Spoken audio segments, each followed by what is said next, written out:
kababayan, magandang gabi po sa inyong lahat, no? So, sana nga ang lahat ng mga subscribers at saka viewers ko nandiyan sa mabuting pangatawan, walang sakit at ang blessings ng Panginoon ay sumasa inyo palagi. Ayan mga kababayan, mayroon tayong update ngayon sa ginawa ni Beyonce, no? So, ang ating content ay itong nagmasid lang tayo sa situation ni Beyonce. Kasi si Beyonce ngayon, ayon sa aking nalalaman din, alam ko nalalaman din ninyo yan, pero pag-usapan na lang natin ito dito sa aking vlog. No? Si Beyonce at saka kanyang mga magulang, na nakita ko si Val Santos Matubang na kakasuhan niya, no? Kakasuhan daw niya sila Mang Iking, si Dr. Love, at yung iba pang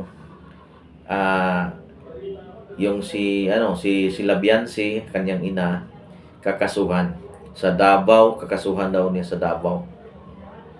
So, ginagawa ni Kalingap Val Santos Matubang na mahirapan sila, So, at saka ginagawa niya sa Davao at saka sa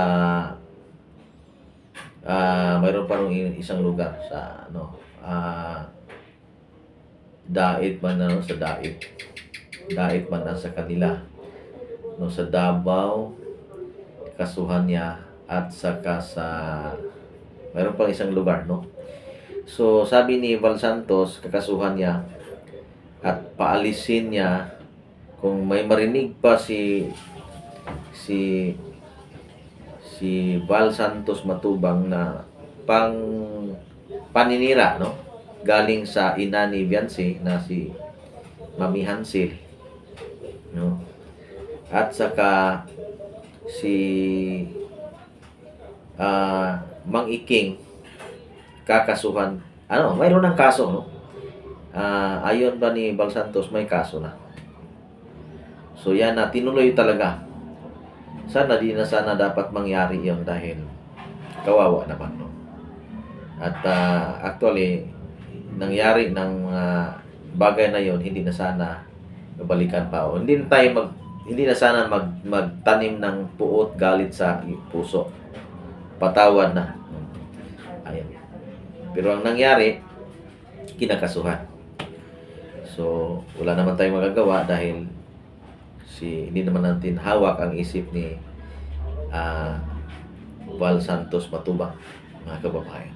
Tsaka si Beyonce, nakita natin ang latest na live niya ay ginagawa niya. So, may mga bagay na minsan aking nakikita na si Beyonce ay mayroon siyang parang pangungutya ng mga salita, no, mga gimmick laban sa Kalingap, gano'n. Mayroon siyang mga boses na iibahin niya, gano'n. Hindi na sana dapat gano'n. Parang mayroon nang nagbago. Iba na sa tingin ko, iba na ang kanyang ugali ngayon kaysa dati. Kasi dati, walang imik, magsalita lang kung salita. Pero ngayon, masyado na siyang, parang magbiro ng sobra. Pagkatapos ang kanyang busis, babaguhin niya. Parang nangungut siya. Ganun. At saka palagi na lang siyang nag-live. At maraming humihingi, magbigay sa kanya ng mga Gcash, yung mga supporters. Bigay ng Gcash. So maraming followers, maraming subscribers, maraming viewers, magbigay kahit walang sahod sa YouTube. Mabuhay na siya. Pagtulungan kahit kunting amount lang, or siguro hindi naman magbigay yung mga taga-ibang bansa na mayayaman ng 5, no?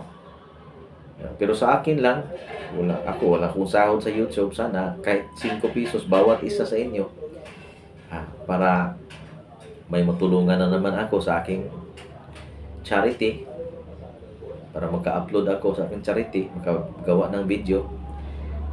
Salamat sa lahat. sumuporta. Hindi naman yan malaking bagay ng 5 pesos, no, para sa GCash natin. So, depende man lang yan, no, sa may puso.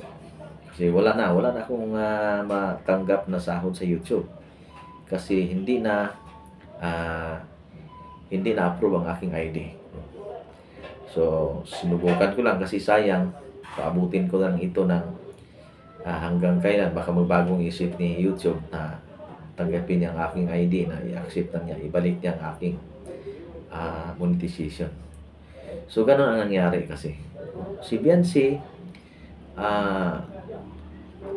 aking nalaman na ibenta ang bahay. No? Ibenta raw ang bahay dahil gamitin paggastos sa kaso. No? At saka yung kalahati, si Kalingap Rab, ayon pa sa isang vlogger na ang kalahati,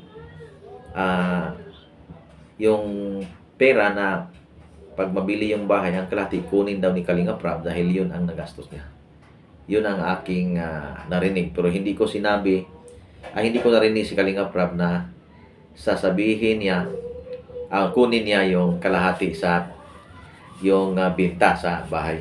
Hindi ko narinig. Ang sabi ni Kalingap Rab, kasi nakita ko kanina sa kanyang sinabi na hindi lahat isisi daw ni Biancy, no? Kasi mayroon pang mga taong nakapaligid sa kanya. Ang sisihin yung si Mang Iking at ang mga sulsol na galing sa mga sponsors. Yung mga sponsors kasi, may mga sponsors na magsulsol na kung mabuti, umalis na lang ganun. Magsarili na lang. Hindi na sila gusto na yung pera nila dumaan pa sa Kalingap. Yun ang nila. So, yan ang dahilan na sila umalis. Ganun, nagbuo sila sariling grupo. Pagkatapos live ng live, walang sweldo sa YouTube. O gano'n, pag live ng live lang, tutulungan siya. Si Biancy, talaga namang maraming mga taong naaawa rin ka Biancy. Kasi si Biancy talaga, walang kita. May kita man siya noon, ang pera daling maubos. Hindi naman niya invest ng negosyo, yung sari-sari store lang. Yung sari-sari store, pag palagi mong kinukuha para sa araw-araw na pangangailangan, maubos yan. Kailangan kapital, dagdag. Pagkatapos walang income kasi ang kanyang magulang nag-stop na sa paglabada. Ang kanyang papa hindi naman na palaging punta sa laot para mangingisda, no? So, tinutulungan na lang si Biancy sa mga sponsors ng mayayaman, no? Hindi naman siguro malugi yung mga sponsors kasi gusto nila din makita si Biancy, gusto nilang marinig ng salita. At sana lang na si Biancy hindi na magsalita ng parang nangungutya, ganon. Sana manatili, no, the same sa kanyang ugali noon hanggang ngayon. Ganon, parang medyo mayroong kunting malungkot, ganon, tumatawa, ganon. Yun ang dapat sana. Para wala namang maiinggit na mga tao, no. Kasi pag makita yun ng taga-Kalingap, yung maiinggit sila, ganon, ma-trigger sila na gumawa ng hakbang para mag-kaso. Yun ang narinigan ni Bal Santos na kinakasuhan niya. So, yun ang aking narinig. At mayroon na raw na isang pagkaso, mga Kalingap, mga kababayan. Yung kawawa naman. So, sana hindi naman natin maiwasan na mayroong problemang ganon ang nangyari na hindi na sana dapat balikan, no? Kalimutan ng lahat ng mga salitang masakit. Kalimutan na kasi pag idaan pa yan sa mga kaso-kaso ganon, magastos, pagkatapos idiin mo lang isang tao ganon. Kasi sabi ni Val Santos Matubang, kakasuhan niya dahil daw pinatulpos siya. Ang rason daw, binamanyak siya ni Ido. Napamangkin, bakit daw siya ang pinatulpo. No? Yung pagpatulpo ni Biancy, dahil yun sa mga salita na mga mga masakit, no? At saka sila rin papaalisin sa bahay, ganon. Mga salitang masakit, yun ang dahilan na pumunta sila sa tulpo. Pero ganon pa man, sa social media kay dagdag views yun. Kasi pag si Bal Santos Matubang napunta sa tulpo, yung viewer sa kay Tulfo, no, ay maging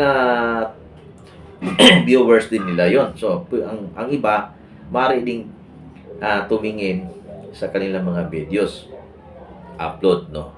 Posible may madadag ng mga subscriber doon, mga viewers doon, mas mutaas siya, tumaas siya. Kay Ido tumaas rin, ganun.